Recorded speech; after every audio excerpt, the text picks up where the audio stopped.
News 30 மாணவிகள், ஊர் பொதுமக்கள், பெற்றோர்கள் அனைவருக்கும் என் அன்பான மாலை வணக்கம். எல்லாரும் எக்ஸாம் முடிஞ்சிச்சா இல்லை இனிமேல் எக்ஸாம்? உங்களுக்கு இனிமேல் தானா? எத்தனாவது கிளாஸ் வரை இருக்கு இந்த ஸ்கூல்ல? எல்லாரும் நல்லா படிப்பீங்களா? சரி, நான் சொல்ற குரலை எல்லாரும் திருப்பி சொல்லலாமா?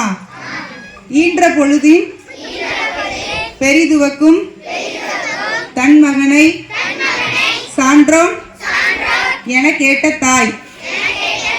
எல்லாத்துக்கும் விளக்கம் தெரியுமா இந்த குரலுக்கு? தெரியாதோ? எல்லாரும் நல்லா படிப்பீங்களா? நம்ம அம்மா அப்பா நம்மளை பெற்று எடுத்திருப்பாங்கல்ல, அப்போ கிடைக்கிற சந்தோஷத்தை விட நீங்கள் படித்து ஒரு நல்ல வேலைக்கு போய் இது உன் பிள்ளை தான் இவ்வளோ பெரிய ஆளாக வளர்ந்துருக்கு, உன் பிள்ளைக்கு தெரியாது எதுவுமே கிடையாதுன்னு அப்படின்னு சொன்னால் நம்ம அம்மா அப்பாவுக்கு எவ்வளோ பெருமையாக இருக்கும் தானே? அதுதான் அந்த குரலோட விளக்கம். எல்லாரும் அந்த குரலுக்கு தந்தாப்புல எல்லாம் படித்து நல்லா வேலைக்கு போயிடலாமா? யாருக்கெல்லாம் போலீஸ் ஆகணும்னு சொல்லிட்டு ஆசை?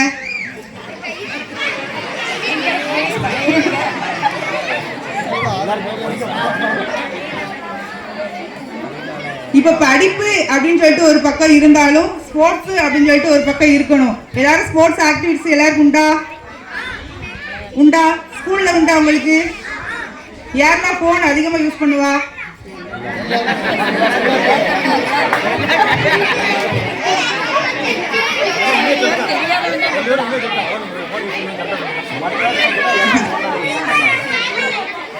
இப்போ கல்வி போனு அப்படின்னு வச்சுட்டா, கல்விங்கிறது நம்ம வாழ்க்கை ஃபுல்லா எல்லாமே யூஸ்ஃபுல்லா இருக்கும்.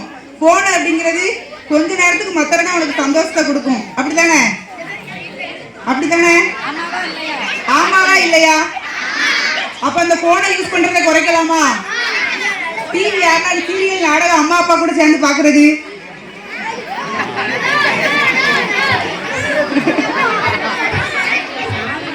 இங்க பாருங்க, அம்மா அப்பாவுக்கு நல்ல பெருமையை தேடி கொடுக்கணும். நீங்க படிச்ச ஸ்கூலுக்கு நல்ல பெருமையை தேடி கொடுக்கணும். உங்க ஊருக்கு நல்ல பெருமையை தேடி கொடுக்கணும். அப்படி கொடுக்கலாமா? எல்லாரும் சரிங்களா? யாரோட அப்பாலாம் வண்டியில போகும்போது ஹெல்மெட் போட்டு போக மாட்டா?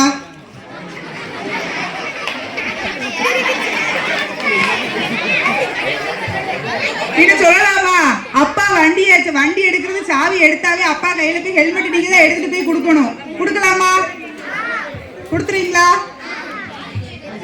சரி, நல்லா படிச்சு உங்க டீச்சர்ஸ்க்கா இருக்கட்டும், உங்க அப்பா அம்மாக்கா இருக்கட்டும், உங்க ஊருக்கா இருக்கட்டும் நல்ல பெருமையை தட்டி கொடுக்கணும். சரிங்களா? அனைவருக்கும் நன்றி, வணக்கம்.